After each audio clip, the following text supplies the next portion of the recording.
Were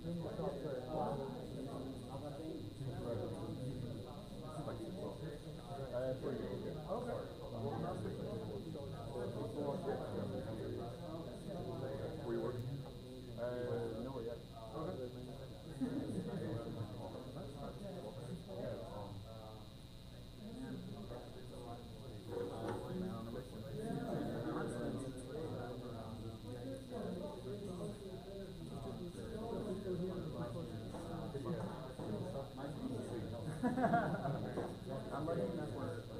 Hi everyone, I think we are starting now, and please take a seat. And, we have our first speaker. His name is Julian, and he'll be talking to us about DSPY, agent optimization, prompt optimization.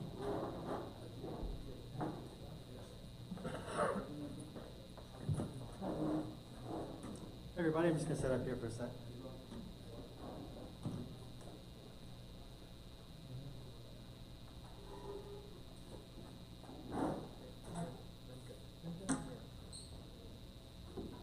Well, walked in and it sounded like there was only one speaker available, so said I've got this talk that I gave recently at LangChain AIMEG. Hopefully, I don't see any familiar faces. Yeah, so none of y'all have seen it before, and I think it's a very interesting topic. It's about prompt optimization and essentially how to get a data set to optimize your AI workflow so that you minimize error. I have this set up though, and so just give me one little minute.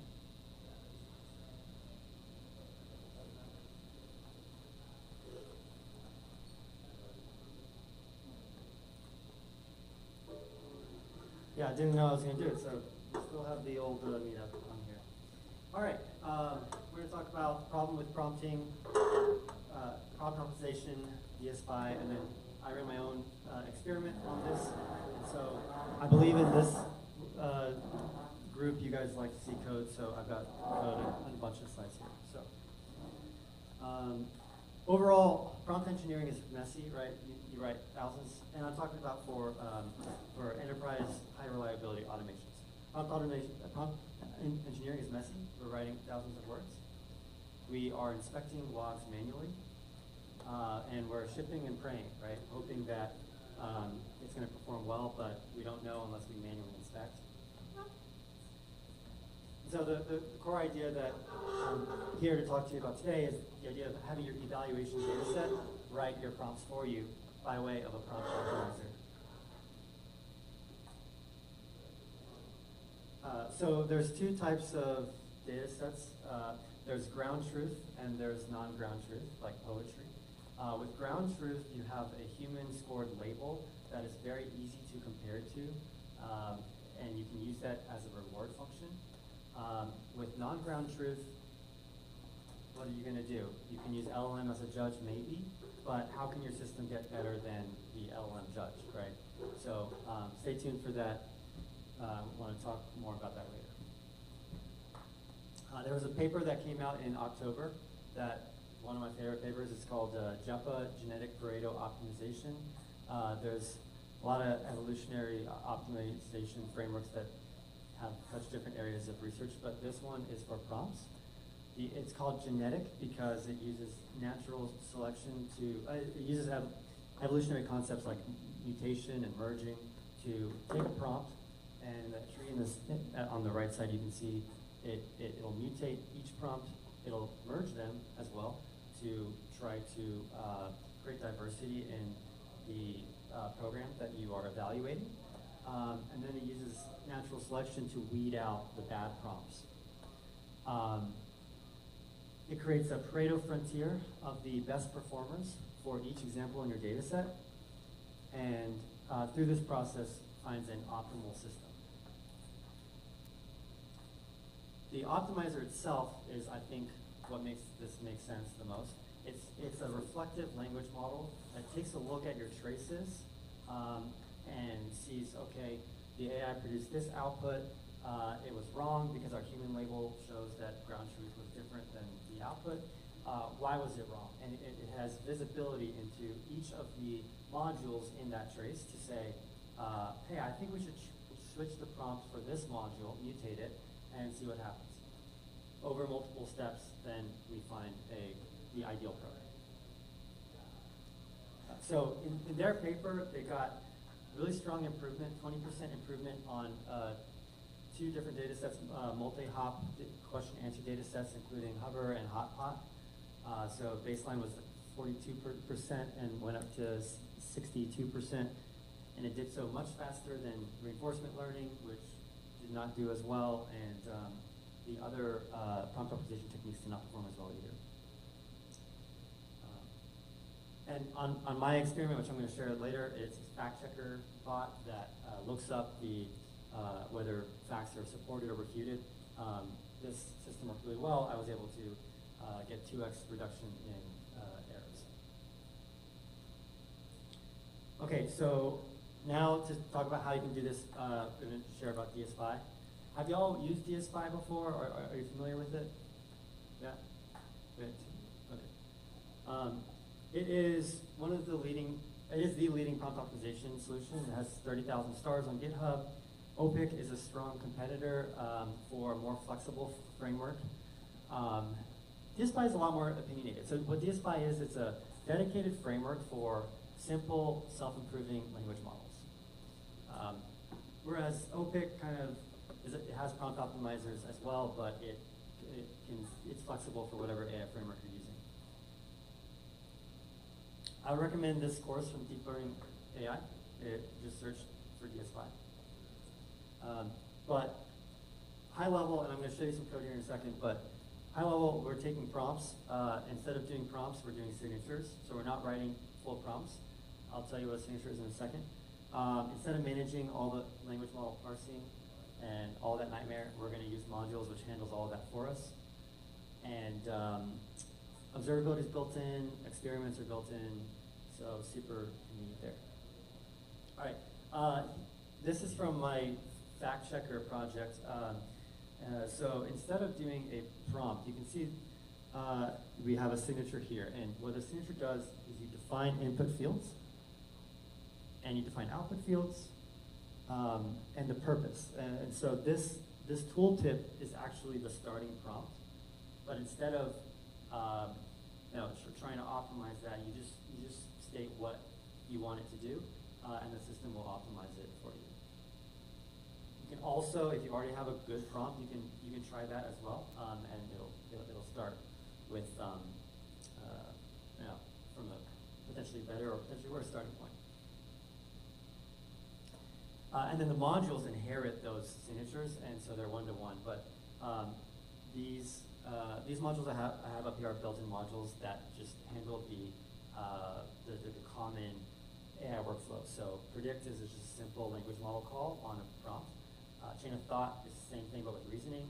React has tool calling built in, and tool calling works really well.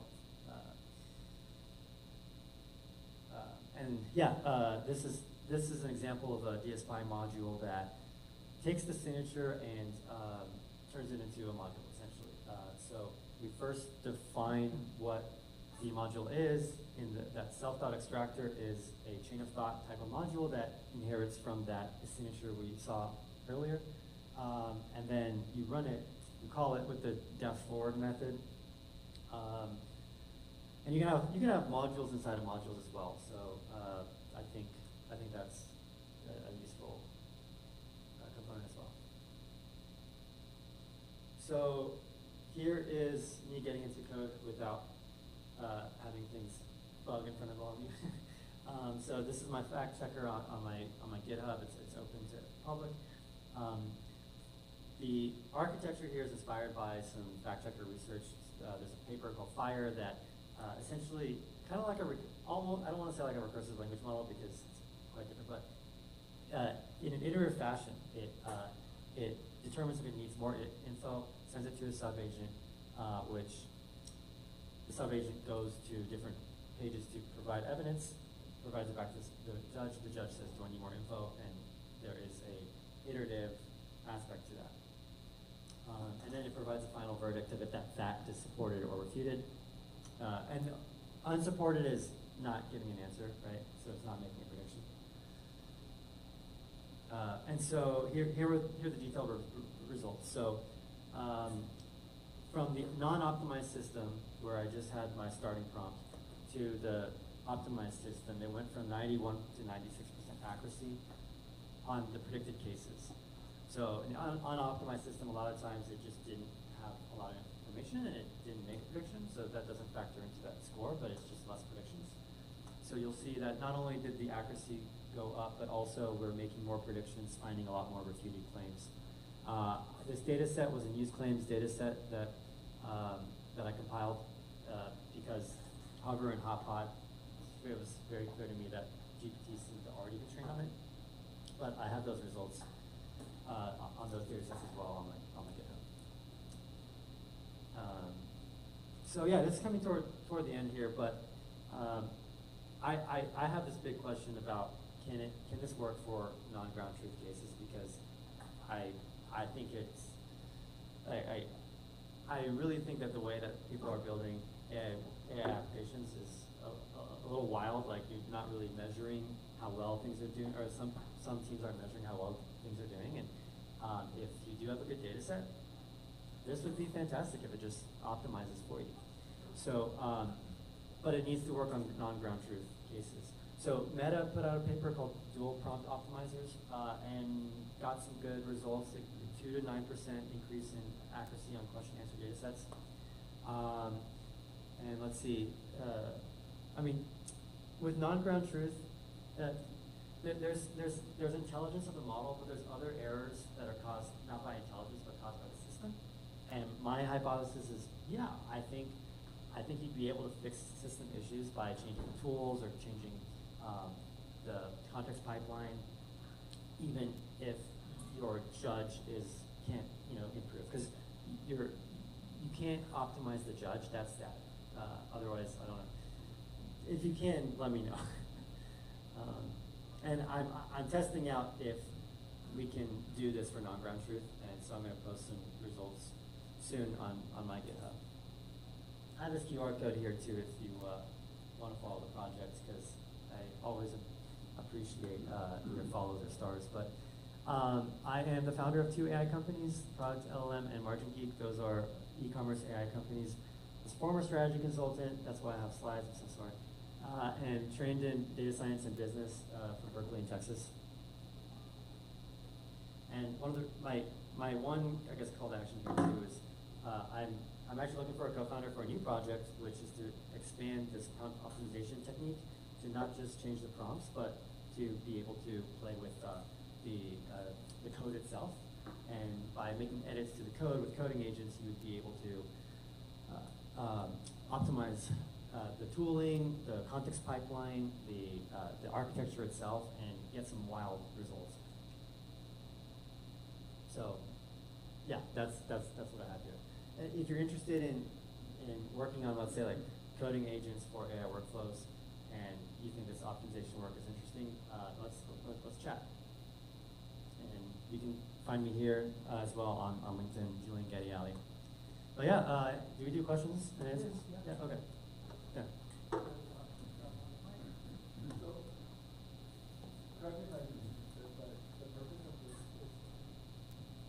So the purpose of this is to use the data to create an optimized prompt, right? So have you tested it against like fine-tuning a model? Like, you used OpenAI, you can put data and it fine-tunes the model. Like, do you know what the difference is? Have you done a test on that? Yeah, so fine-tuning, I've fine-tuned models for product matching, and so Product LLM is a e-commerce company that provides product matching models that are fine-tuned. Some use cases work really well for fine-tuning, but also there's some research that shows that when you combine RAG with fine-tuning, it's you don't know what you're breaking, right? Like, because you have a big neural network, and then you're placing a small LoRa network on top of your big network. That works really well for your data set, but it's possible that you're adjusting some token probabilities down for things that weren't in your data set, and so when you extrapolate, it's possible for you to break things.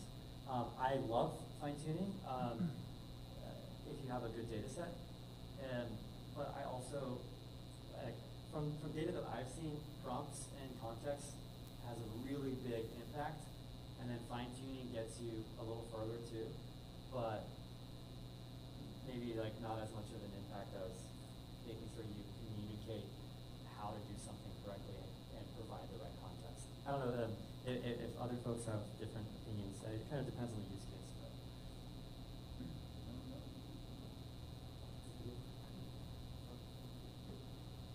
Thank you so much for presenting. Really cool that you can do it on the spot like that. Very curious. Some data sets have question answers, and it happens that every question has an answer. But that kind of these two models, they always tell you like, hey, you have a question, here's what you do, and they're completely wrong.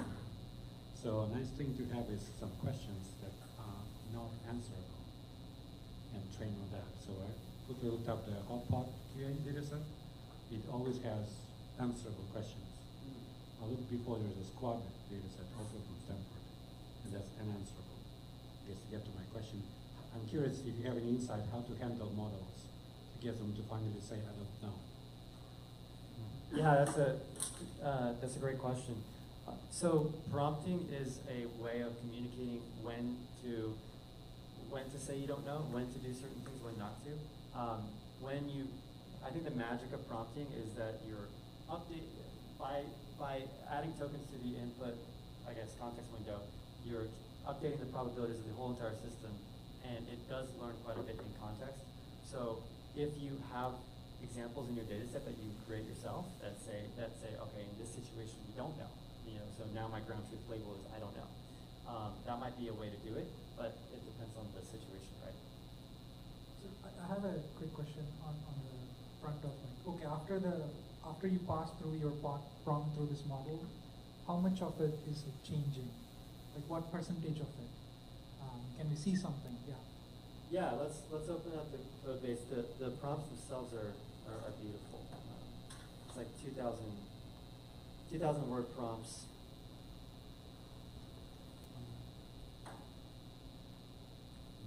When I looked at the prompt, it was much better than what I could have written. All right, so it spits out these optimized program JSONs, and I'm going to make this bigger so you can see it.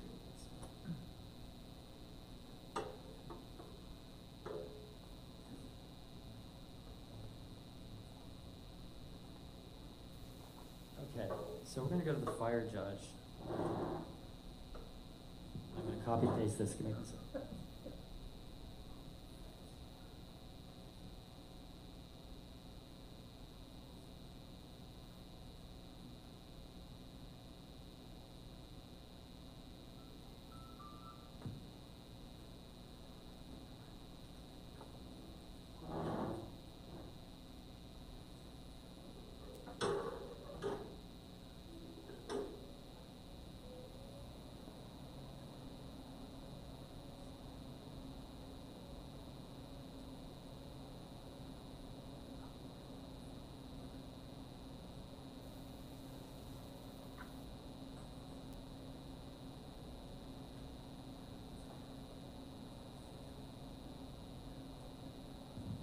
All right, I got it here in the terminal.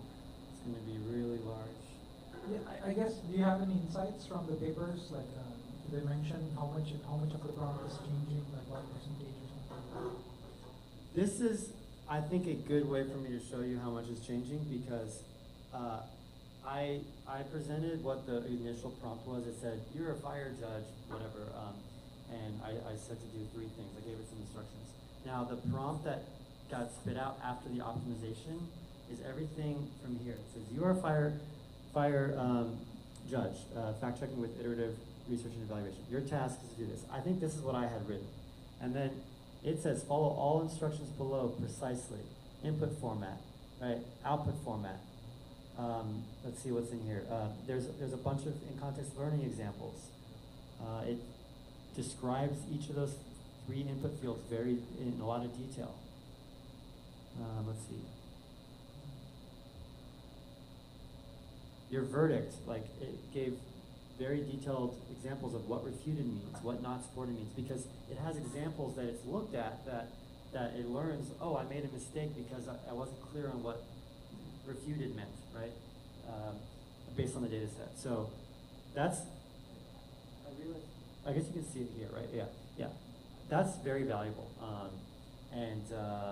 Yeah, I mean, there was a prompt that I had worked on for months, and then I ran it through the system and realized it explained it way better because I just had assumptions when I was talking about product matching, and it just did a better job.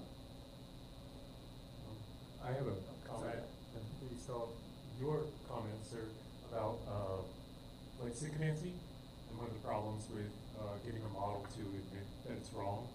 I'm not really in the tech space. I'm just getting into this year, but I would say I work with PHI and PPI on Gemini, and having a null data set or having an example like you're saying of like, hey, this is when you were wrong. This is very clearly when the model is wrong. That tends to, especially if it's something like a markdown or JSON, it tends to reinforce that ability of the LLM to recognize that it's wrong and then it'll admit it to you, which is a big thing with PHI and stuff like that. Like if I put my input into my machine, like I have to make sure that it's going to tell me if it has an error because it's a legal document, you know? Right. So I just wanted to dovetail off of what you were saying about the Stanford data sets and say if your data set and your prompt is really good, you can get an LLM and say, hey, I'm wrong, and here's where I'm wrong, and here's why I'm wrong. So That's useful. Thank you. To add to that too, I've tried doing the like log probabilities, and the confidence is wild, right? Like it's 100% sure that its classification is what it said it was. OpenAI has a paper that they've recently published called I guess it's the confessions approach. I'm not sure what the exact title of the paper, but it's about a confessions method for training, admitting that you were wrong, and that seems to have had a lot of progress, and I expect it to be released in those new models pretty soon. yeah, the JSON and the markdown I think helps a little bit with that too if you're doing prompting. That's Yeah. my take. Thank you. So if I have this right, this is a way to test the efficacy of prompts, right? Can you say that again? It's a way to test. Sorry. Like the efficacy of prompts. So how do you account for the fact that some large or all large language models are not really deterministic? Even if you set them to 0, like you're probably going to get slightly different answers. So how does your like eval harness account for that? Yeah. Okay. That's the heart of this entire issue, is the fact that AI applications are non-deterministic. A lot of, I guess, traditional engineers will go in and build a solution without a data set. So a friend of mine was like, we need to say make AI machine learning again, just whatever, mama.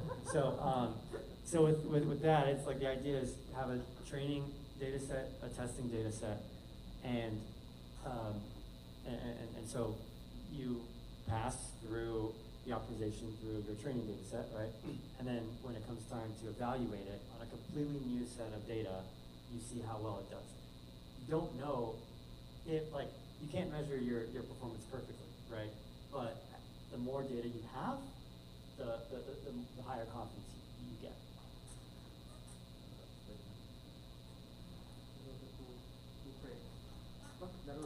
Oh, mama?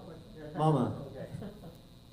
Oh yeah, I was just gonna double click on a comment you made about like the LM judges, or like you're not gonna make them better or something like that. I'm curious on, we've been using like eval sets and things like that from Google ADK, and the prompting we actually have, there's certainly like the positive, neutral, negative sets of data to be able to sort of score things. But certainly are looking at that from a which features we have judging, so having like, verbosity, novelty, clinical accuracy, right, if you're talking about like something in medical. So curious on like your exploration on both within introducing like the ground truth, right? Like when those don't agree with ground truth, how much room is there? Or I was surprised to hear you say that versus like, and there's tons of room to also optimize those to get you more real world accuracy. I agree with you. My friend and I, we were working on Agent Judge, agentjudge.dev. It's not actually a product anymore, but The idea was to use this fact checker in it.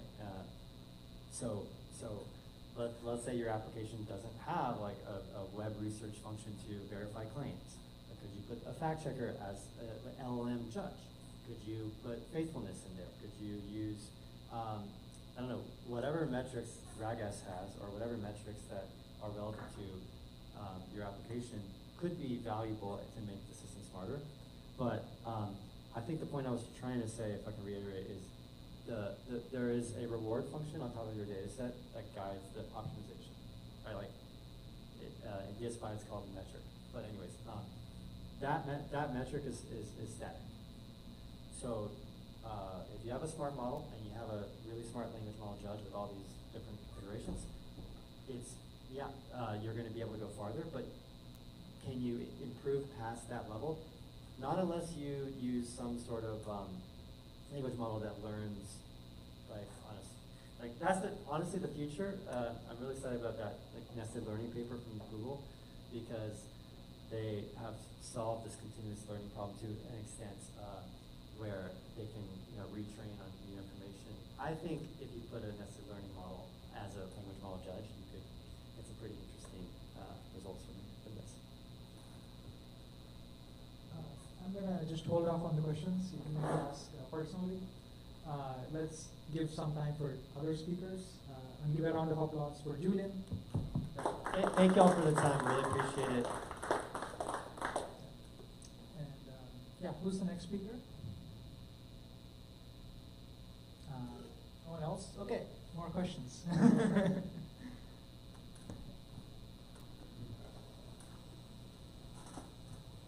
I'm curious, since we also mentioned medical data sets, like HIPAA compliance, the humongous documentation and procedures, and you could take an approach, take that, and train a model on that. And then in 2027, new HIPAA compliance comes out, and you have to retrain.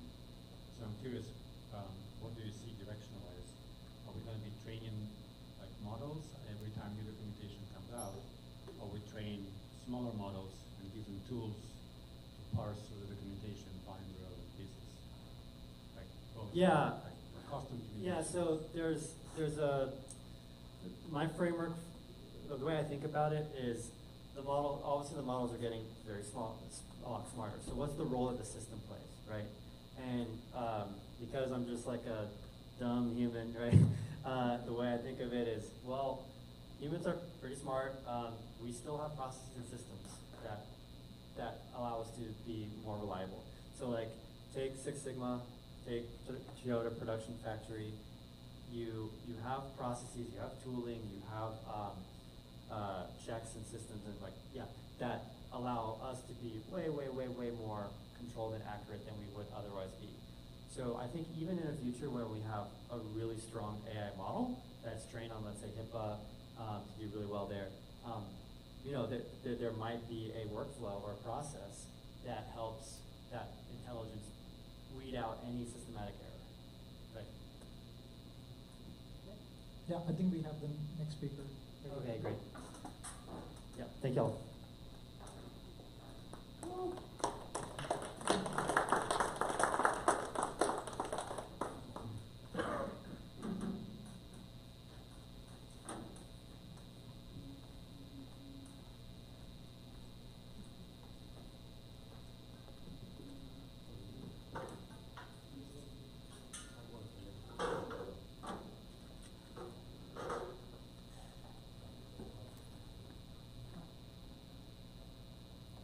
Hello everyone. Just briefly about myself. So I'm actually coming more from business background and then getting more and more technical with time. So I've been working in product management for more than 10 years, and started from more business focused. Also actually consulting. I started before that. I was consulting and business consulting, and getting more and more technical over time. And my last corporate role was in technical product management, and this is essentially one of the products which I'm building right now. It's essentially AI product manager, and it started more or less a side project on Replit, and over time it grew bigger and bigger. pretty much using Replit and Cursor and Cloud Code primarily as the tools. So I will be talking more about my experience of building this out, as well as why I make certain decisions of how I'm using these tools. Just kind of show of hands, how many of you have used Replit or like Lovable, like V0, whatever, this call it full service vibe coding, whatever we can call it, right? Okay, so it's around 30%, all right? What about Cloud Code? All right, more. What about Cursor? Cool. So essentially, right, I think this is kind of like Replit, I think is on that's part of the spectrum where it's like a fully managed service, essentially, right? So it has, I think it's kind of more like it's more like beginners, I guess, right? So you don't have to be very technical. You can be like super, like very business focused and kind of start building this out. And that's kind of one of the good things about this platforms like Replit, Lovable, et cetera, right? So they already made a lot of decisions for you, so you don't have to think about it. And while you have another part of the spectrum, right, which is like Cloud Code and Cursor, right, so all those kind of code generation tools, right, so where essentially, right, so it gives you much more control, but also it kind of work, like you have to be more technical, you have to think for a lot of these decisions. And I started this as Replit, so I think like this is kind of number one good thing about Replit, right? So it's very easy to use, very easy to get started, very accessible. So anyone who don't even need to know about how to code, they can start using it. It's one-stop shop, right? So they have managed Postgres database, they have some pre-built integrations, some tools to like build mobile applications or web applications, different frameworks, right? So already making a lot of decisions for you, right? So how do you want to build this out? It's also foolproof, right? So I actually ended up like once I have ended up like erasing my production database. So it's not something I'm proud of, but it was like, yeah, it was all like it was really easy process to kind of like recover from snapshot, and it's a very foolproof, right?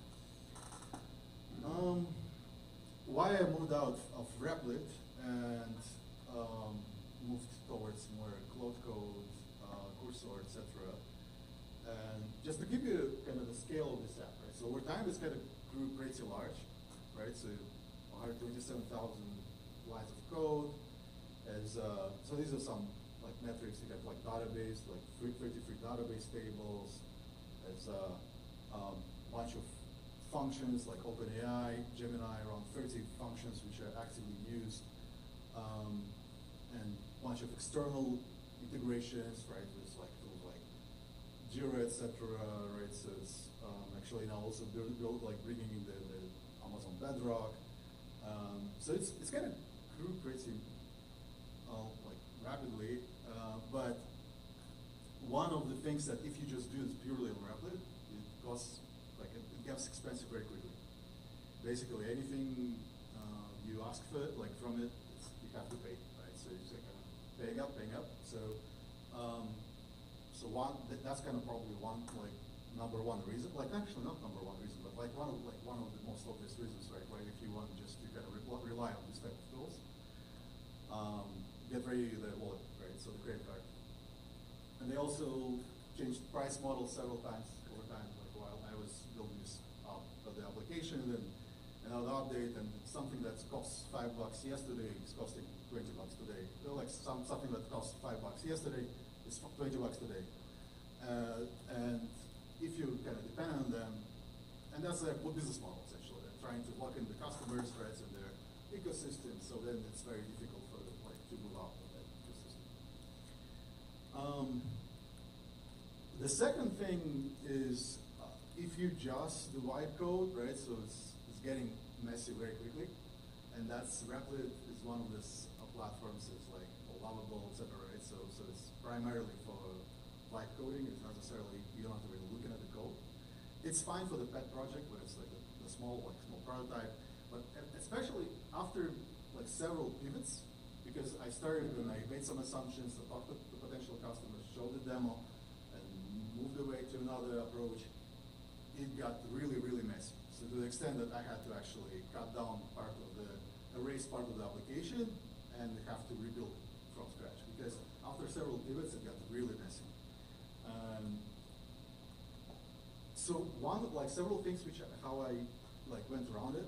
I just started forcing standardization, and I think if you're using tools like Cloud Code, etc., right? So one of the kind of golden rule, you have to start first with standardizing how you manage the code, right? So creating some rules around how you want this code to be built, right? And I have, for example, right now, so one of the more kind of business-focused things, I have a from system library as well, where I have this 30 active and actually another 20 inactive functions which I'm using, right? So it's all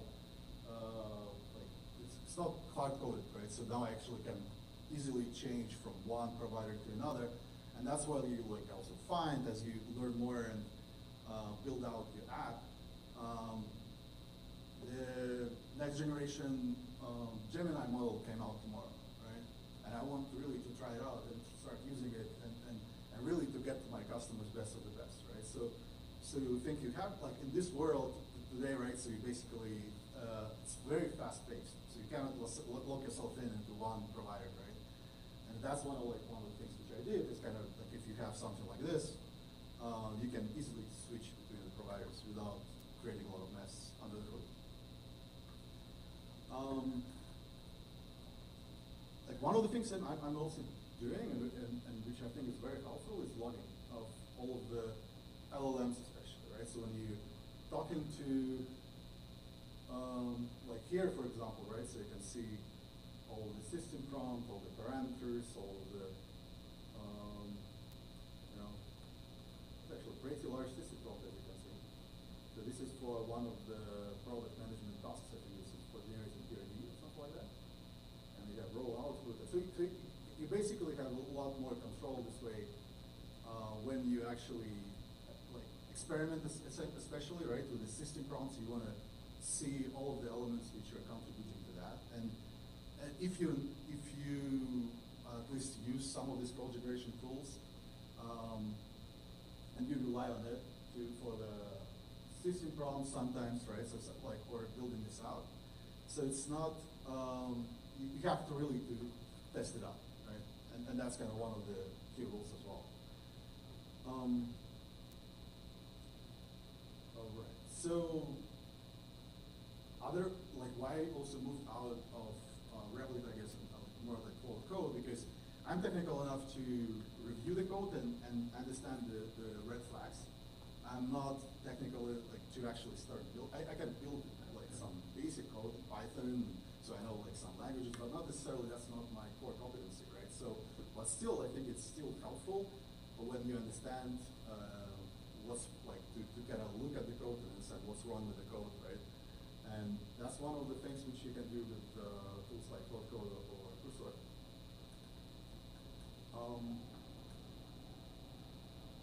Another, basically another reason is why I moved out is probably Replit and platforms like that, they're very opinionated. They already made a lot of design decisions for you.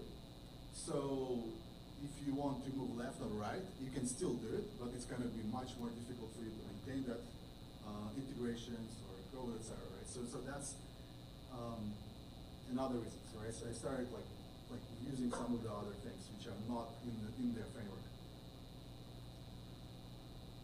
Another thing which which I think is now actually, I think it's maybe a good idea as you're building your own app, is you can build some this before you actually start monitoring, buying some production monitoring tools and logging, etc. You can build out some of the rudimentary capabilities inside your app. Here, for example, this is I can see all the errors which happen, right? So with all the logs, I don't have to go to the console.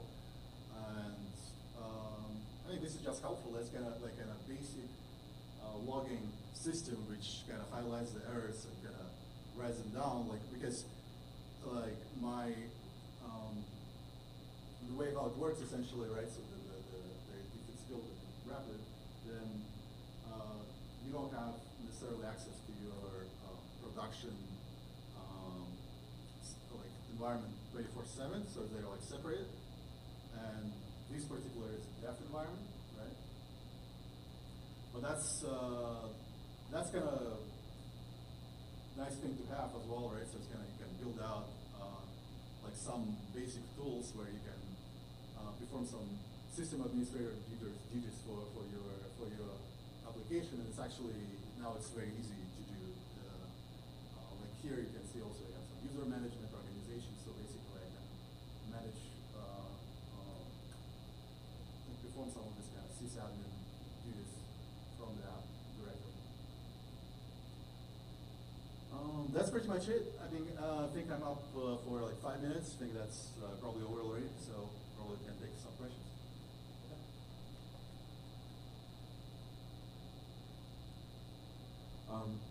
How easy do these platforms make it to export your code repo? Like if you want to take it from Replit to Lovable or back and forth or some other platform? Extremely easy. That's basically my process right now. So you have Git connection, right? So it kind of pushes to GitHub, and then I have this is my cursor, and I have basically the same way you can connect to the repo, and that's kind of pretty much my workflow right now. So since I'm still using Replit, I kind of don't want to move out of it until at least when the application starts scaling up, right? Then I can move out to like cloud infra, because right now it's basically I use Replit mostly for this infra. So I do most of the coding in IDE, right? Using Cursor or Cloud Code, and push it to GitHub, then push back to Replit and deploy. Quick follow-up question.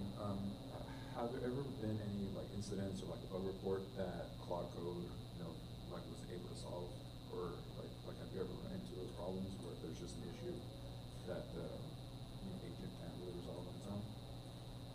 Sorry, could you rephrase what do you mean? Yeah, like you just showed us a dashboard where you had like a few critical bugs. Like I'm curious, like if Cloud Code or other agent like hasn't been able to look at it and actually resolve it, and like what do you do in those instances?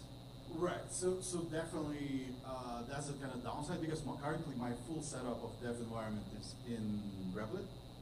So my Cloud Code doesn't necessarily have access to all the logs on dev environment. So I have to actually still sometimes use Replit to kind of troubleshoot.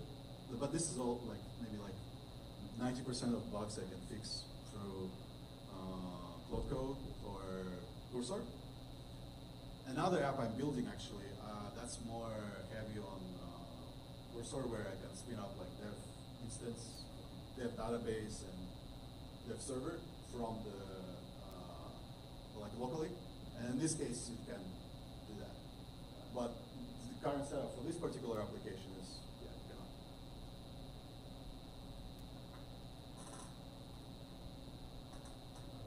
Thank you. You said you had like a database of system prompts, right? Right. Yeah. Okay. So can I pick your brain about that for a bit, like in general? No, it's kind of part of the kind of built into the application. It's kind of one of this kind of secret sources of application is.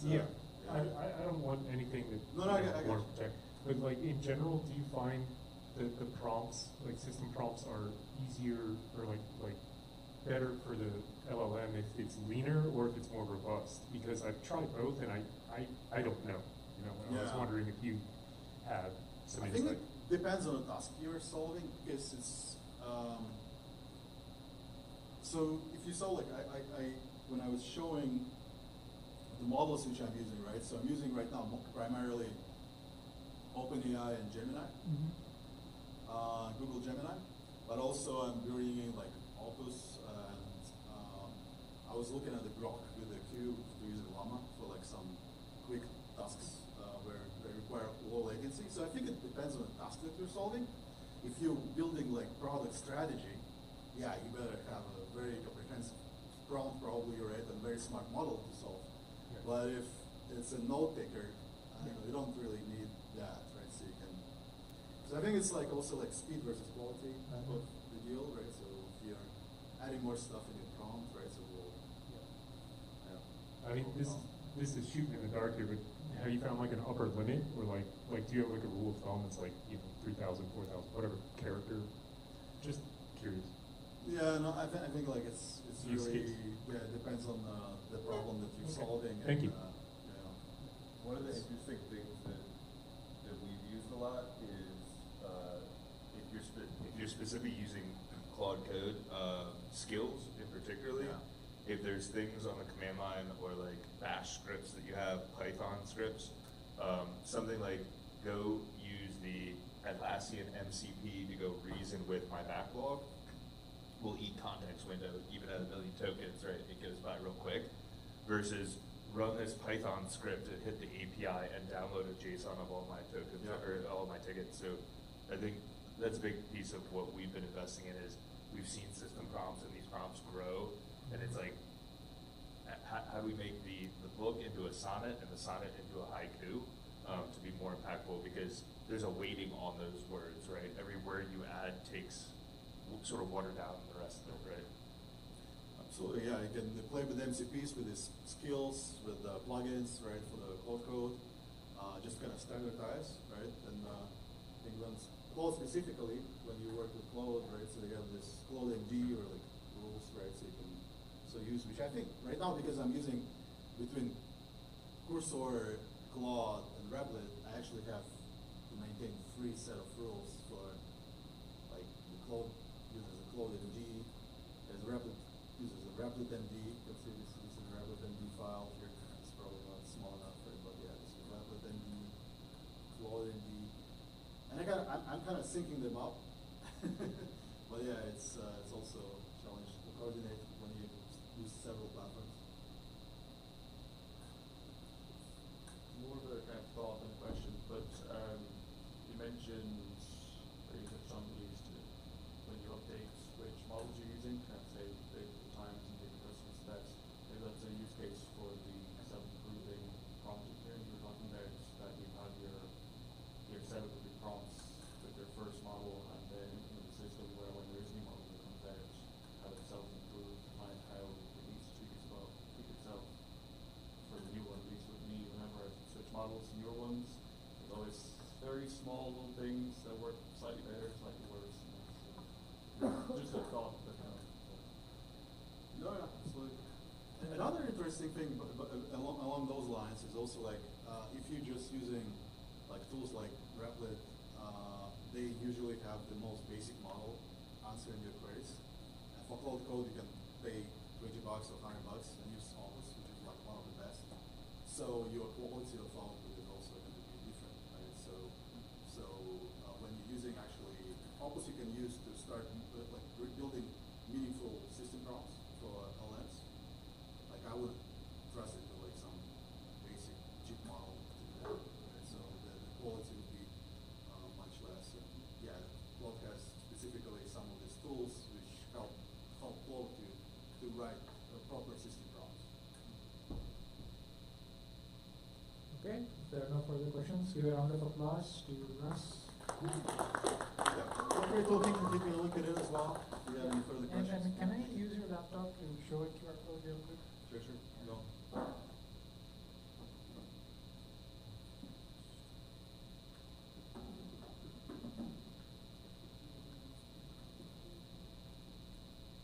To respond to what you were saying, like every time there's a new model, but also a new client, like you have to speak your prompt again, right?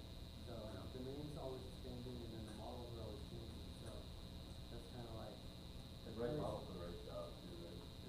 yeah. Like we've seen, I actually like I track the productivity of all of our engineers and like their self-cooling, and we try to standardize as much as we possibly can. And I remember 2 months ago where I was like, wait, Daniel, Scott, what are you doing now? They're like, oh, I switched my coding model to 10x. And it's like, great, everybody do that now. So you find Codex performing better than That you'll fly, Claude Code? fall out of your seat with the coding 10x. I mean, yeah, as I said, it's point of time. Tomorrow, this new model comes out, and who knows, right? Okay, with Opus 4.5 or?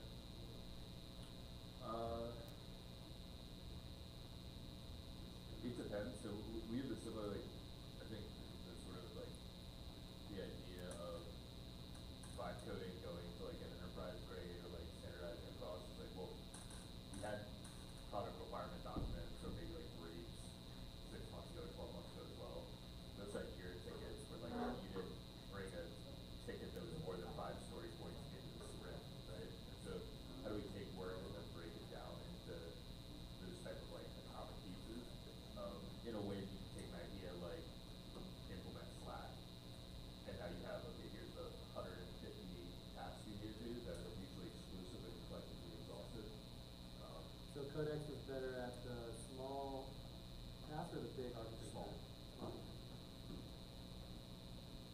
All right, so we have a New Year's giveaway. So this is a $100 Amazon gift card.